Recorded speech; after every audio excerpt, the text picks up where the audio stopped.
हमारा केमिस्ट्री का तीसरा चैप्टर है धातु एवं अधातु। कुछ इसमें विषय वस्तु दिया हुआ है। पहले क्या है हमारा धातु एवं अधातु भौतिक गुण जैसे धात्विक चमक, कठोर आघात, वर्धिता, चालक एवं ध्वनिक के आधार पर वर्गीकृत किया जा सकता है। आगे है हमारा इसका कुछ गुणधर्म दिया हुआ है। पहला है धात्विक चमक। धातु में धात्विक चमक होती है लेकिन अधातु में धात्विक चमक नहीं होती है। अपवाद में हमारा है ग्रेफाइट और आयोडीन। दूसरा है कठोरता। धातु बहुत ही कठोर होते हैं लेकिन अपवाद में हमारा सोडियम और पोटेशियम है जो कि बहुत ही मुलायम, उसे हम चाकू से भी काट सकते हैं। आगे है अधातु, या कठोर नहीं होते हैं लेकिन हीरा में है जो अपवाद में है, जो हीरा है जो सबसे ज़्यादा कठोर होता है। आगे है आघात, वर्धिता, चादर बनाने का गुण। तो पहला धातु या अधिक आघात वर्धिता होता है जो, और अपवाद में है जिंक, एंटीमनी, आर्सेनिक। दूसरा अधातु या आघात वर्धिता नहीं होता है या भंगुर होता है। आगे है तन्यता, तार बनाने का गुण।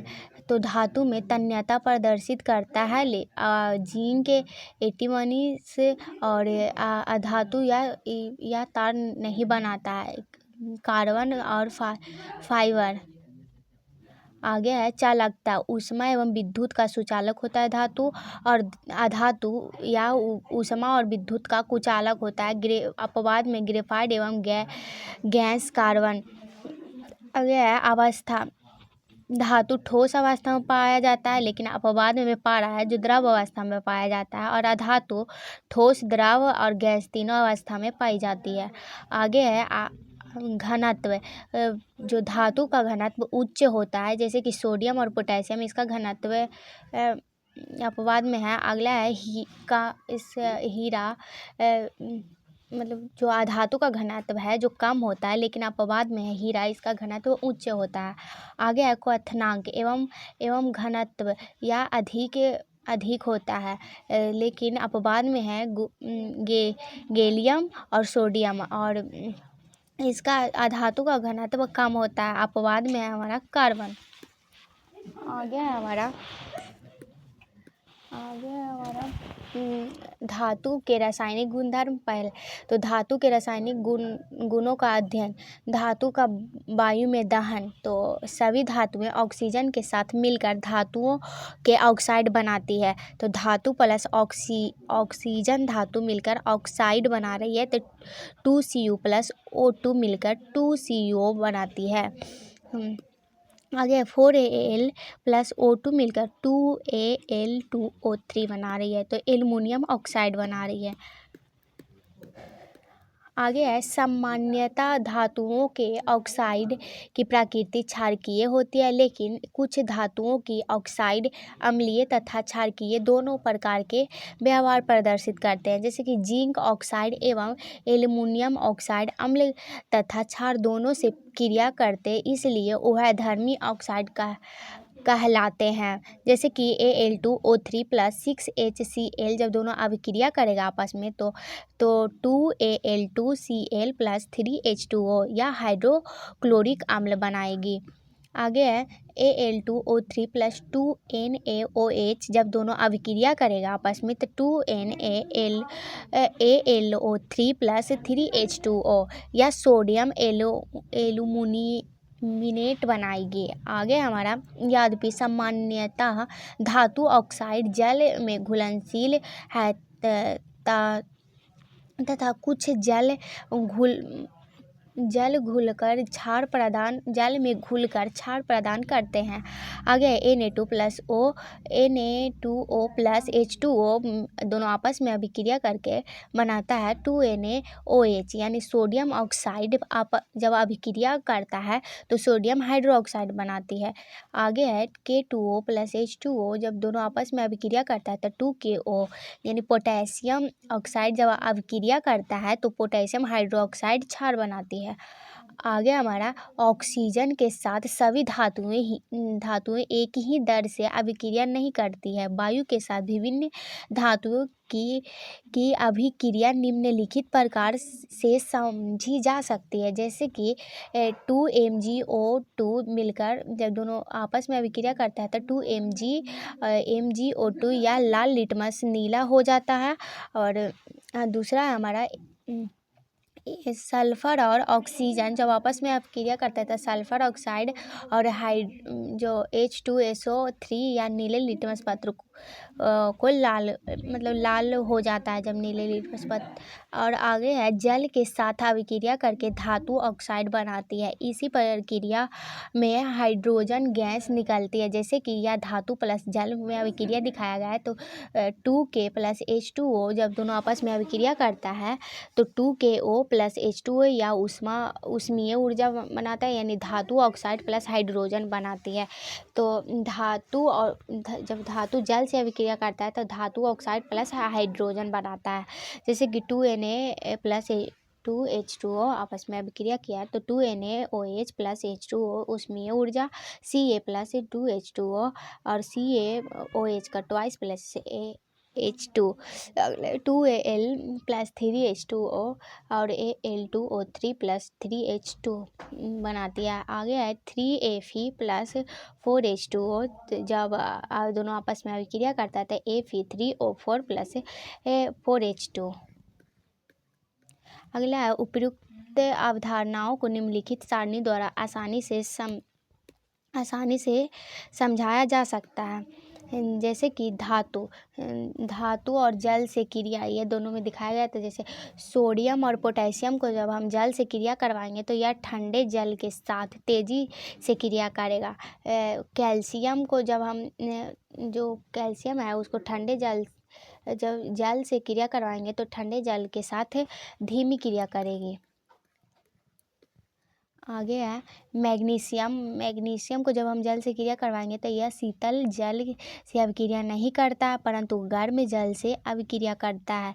एल्युमिनियम आयरन या ना तो शीतल जल से ना गर्म जल से अपितु भाप से क्रिया करती है। जिंक जो धातु ऑक्साइड हाइड्रोजन और लेड कॉपर सिल्वर या जल के साथ बिल्कुल क्रिया नहीं करती है।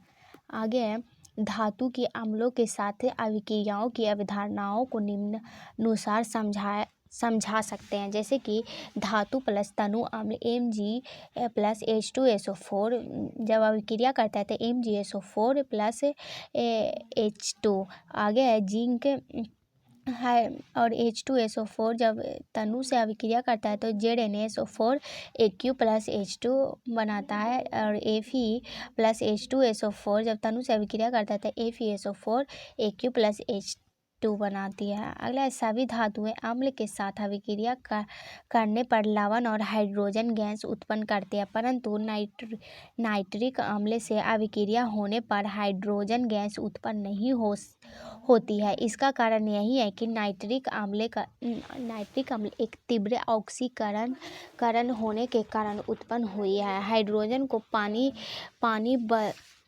बदल देती है और स्वयं अपचयित होकर नाइट्रोजन का ऑक्साइड NaO+/Na2 बनाती है और बना लेती है। और मैग्नीशियम Mg और मैग्नीज Mn बहुत ही तनु नाइट्रिक अम्ल के साथ क्रिया करके हाइड्रोजन गैस उत्पन्न कर पाते हैं।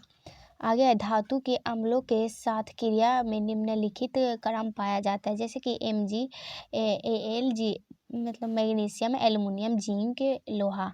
अगला कॉपर तनु को अम्लों से क्रिया नहीं करता है, साधारण अम्लों से क्रिया करता है।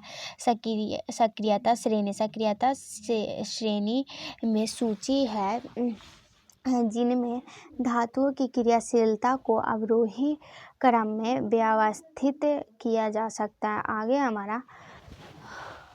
हमारा है क्षारकीयता श्रेणी, यानी यहाँ पे होना सक्रियता श्रेणी और धातुओं की अपेक्षा अभिक्रियाएं। पहला है पोटेशियम, यह सबसे अधिक अभिक्रियाशील होता है। सोडियम में सबसे अधिक अभिक्रियाशील होता है। और कैल्शियम, मैग्नीशियम, एल्युमिनियम ये सभी सबसे अधिक क्रियाशील है। और जिंक या घटती अभिक्रियाशील होती है। आयरन, लेड, हाइड्रोजन, तांबा, पारा, चांदी और सोना यह सबसे कम अभिक्रियाशील धातु होता है। और जैसे कि यहाँ तत्व दिया हुआ है या परमाणु संख्या दिया हुआ है और कोषों में इलेक्ट्रॉनों की संख्या दिया हुआ है। जैसे उत्कृष्ट गैस, तो उत्कृष्ट गैस में HENEAR, तो हीलियम, नियॉन, आर्गन, इसकी परमाणु संख्या 2, इसकी परमाणु संख्या 10, इसकी परमाणु संख्या 18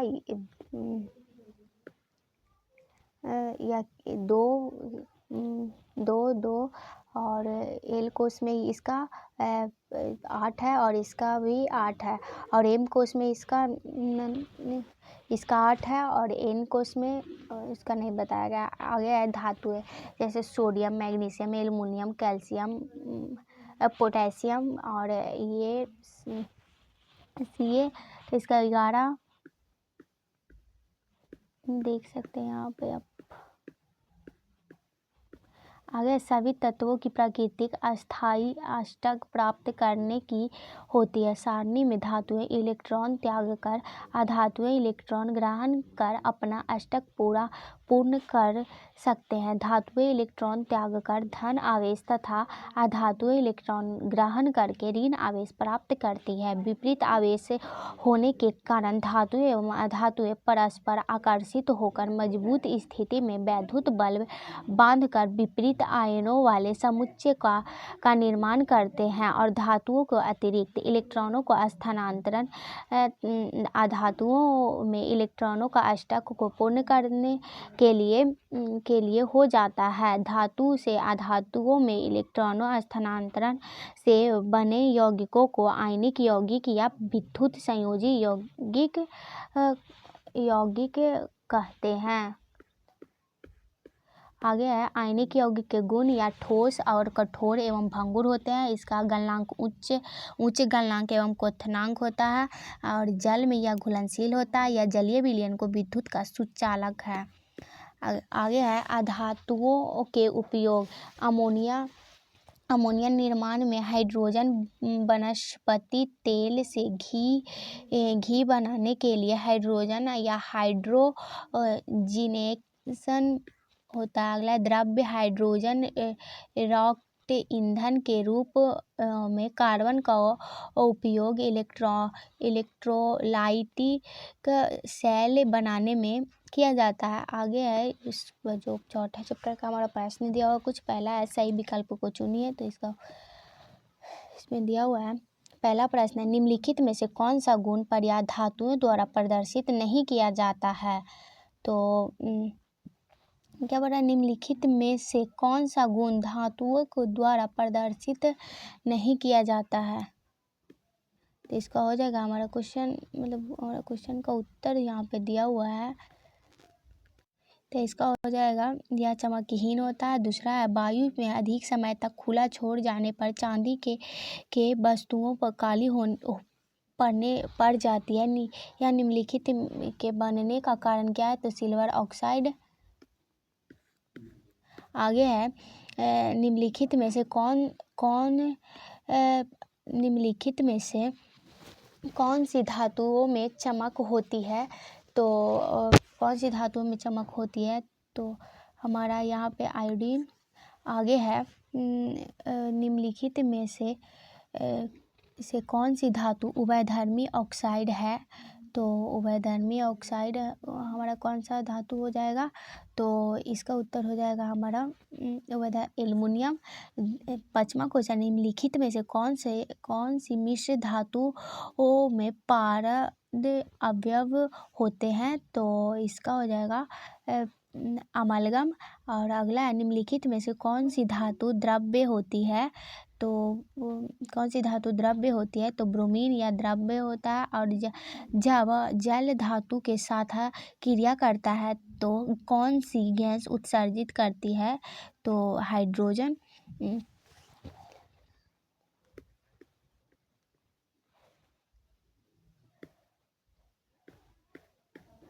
आगे हमारा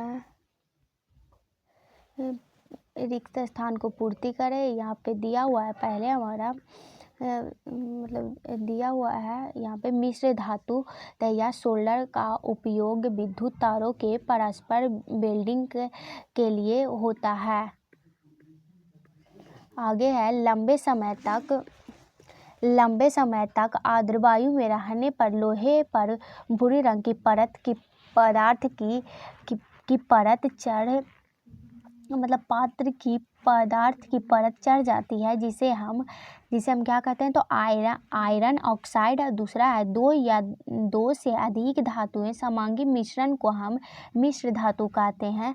चौथा है हमारा वह सूचक जिसमें धातुओं को उनकी क्रियाशीलता को अवरोही क्रम में व्यवस्थित किया जाता है तो को सक्रियता श्रेणी कहते हैं। आगे हमारा मिलान करने वाला दिया हुआ है। पहला है सभी धातुएं विद्युत का चालन करता है। दूसरा है एनोडीकरण एल्युमिनियम।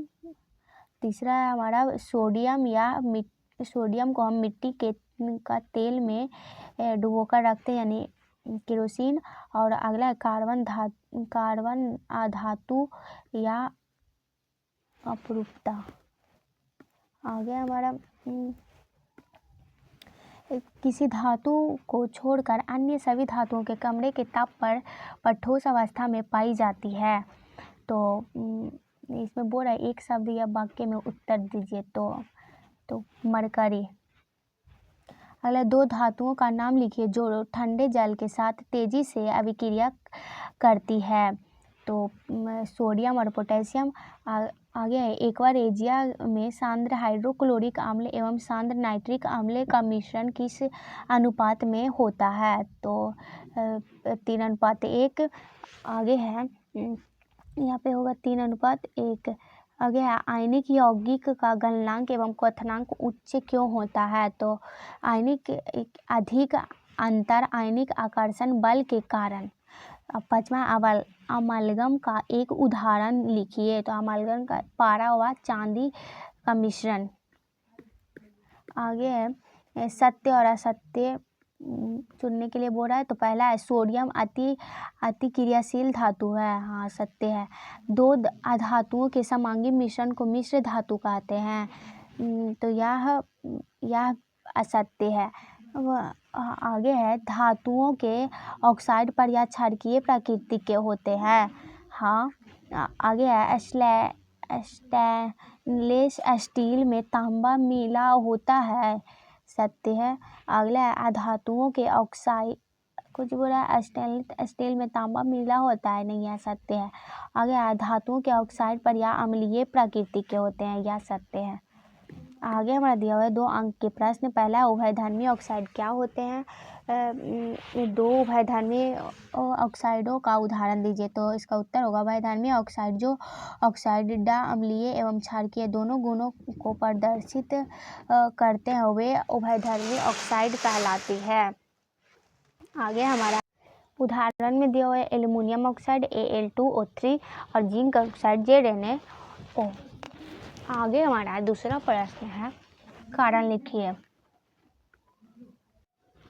तो प्लेटिनम सोना एवं चांदी का उपयोग आभूषण बनाने के लिए किया जाता है। दूसरा है सोडियम पोटेशियम एवं लिथियम को तेल के अंदर संग्रहित किया जाता है। तो इसका पहला का उत्तर है प्लेटिनम सोना एवं चांदी अत्यंत ही क्षीण क्रियाशील होते हैं तथा इसका संक्षारण नहीं होता है, इसलिए इनका उपयोग आभूषण बनाने के लिए किया जाता है। दूसरा है सोडियम पोटेशियम एवं लिथियम अति अभिक्रियाशील धातु होते हैं और यह वायुमंडल की आर्द्रता नमी से भी क्रिया कर लेती है, इसलिए इन्हें बचाने के लिए इनको तेल के अंदर संग्रहित किया जाता है ताकि ये नमी के संपर्क में ना आए। दूसरा है गर्म जल का टैंक बनाने में तांबे का उपयोग होता है परंतु इस्पात लोहे की मिश्र धातु का नहीं। इसका कारण क्या है? तो इसका उत्तर है तांबा इस्पात से अधिक ऊष्मा का चालक होता है और इसलिए गर्म पानी का टैंक बनाने में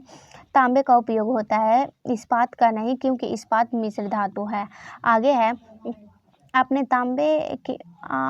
तांबे के मलिन बर्तनों के नींबू या इमली के रस से साफ करते आवश्यक देखा होगा। यह खट्टे पदार्थ बर्तन को साफ करने में क्यों प्रभावी है? तो इसका उत्तर होगा तांबे के बर्तनों में क्षारकीय ऑक्साइडों की परत जम जाने के कारण वे मलिन हो जाते हैं। नींबू, इमली या अन्य खट्टे पदार्थ को हल्के अम्ल होता है और जो क्षारकीय परत से अभिक्रिया करके उसे उदासीन कर देता है और हटा देता है। बर्तन चमकने लगता है। इसलिए खट्टे पदार्थ को बर्तनों को साफ करने में प्रभावी है। दूसरा हमारा है ऑक्सीजन के साथ संयुक्त होकर धातुएं ऑक्साइड बनाती है। समीकरण दीजिए। तो पहला है भाप के साथ आयरन और दूसरा है जल के साथ कैल्शियम तथा पोटेशियम। तो पहला ऑक्सीजन के साथ धातु क्षारकीय ऑक्साइड बनाती है और जैसे कि 3Fe प्लस 4H2O दोनों अभिक्रिया कर Fe3O4 प्लस 4H2 और Ca plus 2H2O plus CaO2 का ट्वाइस प्लस H2O। आगे हमारा भार्जन किसे कहते हैं? तो भार्जन सल्फाइड अयस्क को वायु की उपस्थिति में अधिक ताप पर गर्म करने पर यह ऑक्साइड में परिवर्तित हो जाता है। इसी प्रक्रिया को भार्जन कहते हैं। दूसरा निस्तापन किसे कहते हैं? निस्तापन कार्बोनेट अयस्कों को सीमित वायु में अधिक ताप पर गर्म करने से यह ऑक्साइड में परिवर्तित हो जाता है। इस प्रक्रिया को निस्तापन कहते हैं। आगे हमारा है ध्वनिक यानी सोन रस किन्हें कहते हैं? उदाहरण दीजिए। सोन रस वे धातुएं जो किसी कठोर सतह से टकराती है तो ध्वनि उत्पन्न करती है, उन्हें स्थानिक सोन रस कहते हैं। उदाहरण के लिए मंदिरों के घंटों एवं स्कूलों की घंटी का धातु। 3 अंक का प्रश्न है। पहला है एक यौगिक एवं एल्युमिनियम का प्रयोग रेल लाइनों को जोड़ने के काम में लाया जाता है। तो पहला है यह यौगिक X की पहचान कीजिए। तो इसका यौगिक X है यह आयरन ऑक्साइड FeO3 है। दूसरा हमारा ए से अभिक्रिया का नाम लिखिए। तो अभिक्रिया का नाम थर्मिट अभिक्रिया है। FeO3 प्लस 2Al जो दोनों आपस में अभिक्रिया करता है तो 2Fe प्लस AlO3 बनाती है। अगले इस अभिक्रिया को रासायनिक समीकरण लिखिए। तो तीसरा का यही होगा समीकरण। आगे हमारा अपरूप क्या है? तो कार्बन ऐसी धातु है। अपरूप क्या है? कार्बन ऐसी धातु है जो कि रूपों में विद्यमान रहती है। प्रत्येक रूप को अपरूप कहते हैं। हीरा एक अपरूप है। यह सबसे कठोर प्राकृतिक पदार्थ है। इसका गलनांक एवं क्वथनांक बहुत ही अधिक होते हैं। कार्बन एक अन्य अपरूप ग्रेफाइट विद्युत का सुचालक होता है। यहाँ पे विद्युत का सुचालक होता है।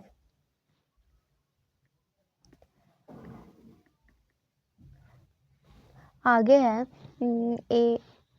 अगला क्वेश्चन हमारा तीसरा प्रश्न है एनोडीकरण क्या है? तो इसका उत्तर है एनोडीकरण एल्युमिनियम पर मोटे ऑक्साइड की परत बनाने की प्रक्रिया को वायु के संपर्क में आने एल्युमिनियम पर ऑक्साइड की पतली परत का निर्माण होता है। यह एल्युमिनियम ऑक्साइड की परत इसे हम संक्षारित से बचाती है।